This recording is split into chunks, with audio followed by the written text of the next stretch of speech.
کہ پہلے سے ہی پانی کی شارٹیج کا شکار تھا، اس مشکل گھڑی میں ڈیزرٹ کو فارسٹ بنانا کسی پاگل پن سے کم نہیں تھا، اور وہ بھی صرف 3 دن کے ایونٹ کے لیے۔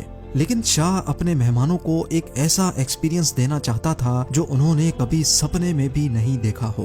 مہینے بھر کے اندر یہ فارسٹ بھی تیار ہو گیا اور اس میں خوشبودار پھول بھی لگ چکے تھے، لیکن وہ فیلنگ نہیں آ رہی تھی جس کی شاہ کو خواہش تھی۔ اس فیلنگ کو پورا کرنے کے لیے شاہ محمد نے وہ قدم اٹھایا جس نے ایک بار پھر سے دنیا کو حیران کر دیا تھا۔ پورے 50,000 سانگ برڈز اور 20,000 اسپیروز یورپ سے امپورٹ کر کے ایران منگائے گئے، جن کو اس فارسٹ کے اندر چھوڑا گیا۔ زیادہ تر برڈز ایونٹ سے پہلے ہی مر گئے کیونکہ آخر یہ تھا تو ڈیزرٹ ہی۔ اس ریگستان میں ایلیٹ گیسٹ کو رہلانے کے لیے پیرس کی ایک کمپنی کے ساتھ کانٹریکٹ کیا گیا، جنہوں نے یہاں ایئر کنڈیشنڈ لگژری سویٹس بنانے کا کام شروع کر دیا۔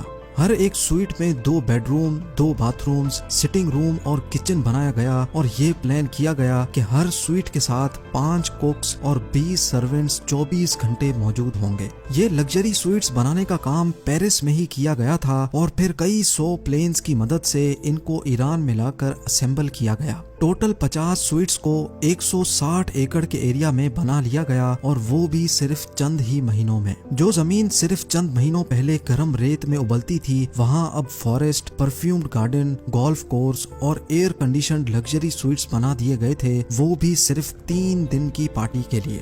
لیکن معاملہ ابھی یہاں ختم نہیں ہوا تھا، کیونکہ ریگستان کے اس حصے تک اتنا سارا سامان پہنچانا کافی زیادہ مشکل تھا۔ اسی وجہ سے شاہ نے یہاں سے تقریباً 50 کلومیٹر کی دوری پر نہ صرف ایک پوری ایئر فیلڈ بنوائی، بلکہ ایک خاص ہائی وے بھی کنسٹرکٹ کروایا جو ایئر فیلڈ سے سائٹ تک سامان لانے میں کام آتا تھا۔ پارٹی میں پیش کیے جانے والے کھانوں کے لیے شاہ نے دنیا کے سب سے بیسٹ ریسٹورنٹس کے ساتھ ڈیل کی۔ یہ ریسٹورنٹ میکسمز ڈی پیرس تھا، اور ڈیل کی وجہ سے میکسمز نے اپنا ریسٹورنٹ پورے 2 ہفتوں تک بند کیا، اور اپنے شیفز، ویٹرز اور کوکنگ اکوپمنٹ کو پارٹی سے 10 دن پہلے ہی ایڈوانس میں بھیج دیا تھا۔ کھانے میں استعمال ہونے والی چھوٹی سے چھوٹی چیز بھی پیرس سے منگائی گئی تھی، اور ان کی کوانٹٹی جان کر آپ یقیناً حیران رہ جائیں گے۔ ٹوٹل 18 ٹن وزنی کھانے کا سامان پیرس سے ایران منگایا گیا، جس میں 2.5 لاکھ انڈے اور 2,700 کلو بیف کے ساتھ ساتھ ہر وہ چیز موجود تھی جو میکسمز ڈی پیرس میں سرو ہوتی تھی۔ کھانے کے سامان کے ساتھ ساتھ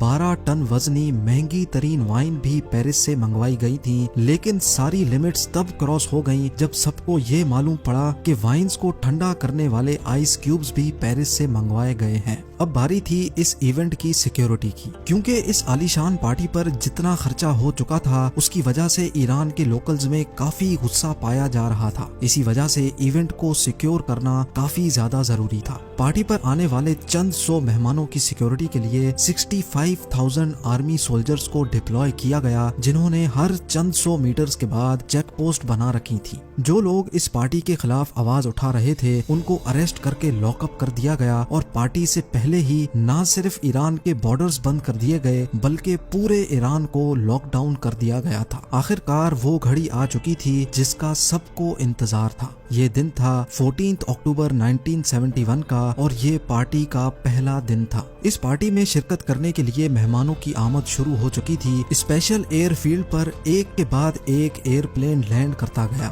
250 بلٹ پروف لیموزینز کے ذریعے تمام گیسٹ کو رائل ولیج تک لایا گیا۔ یہ بلٹ پروف لیموزینز بھی شاہ نے صرف اس کام کے لیے ہی آرڈر کی تھی۔ پوری 65 کنٹریز کے ہیڈ آف اسٹیٹ اس پارٹی میں شامل ہونے کے لیے آ چکے تھے۔ کسی کنٹری نے اپنا پریزیڈنٹ بھیجا تو کسی نے اپنا پرائم منسٹر۔ ایران کے اس ایریا میں جہاں صرف بچھو اور سانپوں کا راج ہوا کرتا تھا، وہاں اب صرف پریزیڈنٹس، پرائم منسٹرز، شیخ، کنگز اور کوئنز موجود تھے۔ شاہ محمد نے تمام مہمانوں کا بھرپور استقبال کیا، اور ان کے لیے پورے 3 دن تک back to back dinners, lunch اور انٹرٹینمنٹ کا خوب بندوبست کیا گیا۔ ایک ایسٹیمیٹ کے مطابق اس پارٹی پر کیا جانے والا خرچہ $1 بلین سے بھی کافی زیادہ تھا، جو تقریباً 75 ارب روپے بنتے ہیں۔ اس ایونٹ کو دنیا بھر کی پریس نے بھرپور کوریج دی، جس کی وجہ سے فی الوقت تو شاہ کی خوب تعریف ہوئی، لیکن جب ایونٹ ختم ہوا تو لوگوں کے دلوں میں ابلنے والا زہر سامنے آنے لگا۔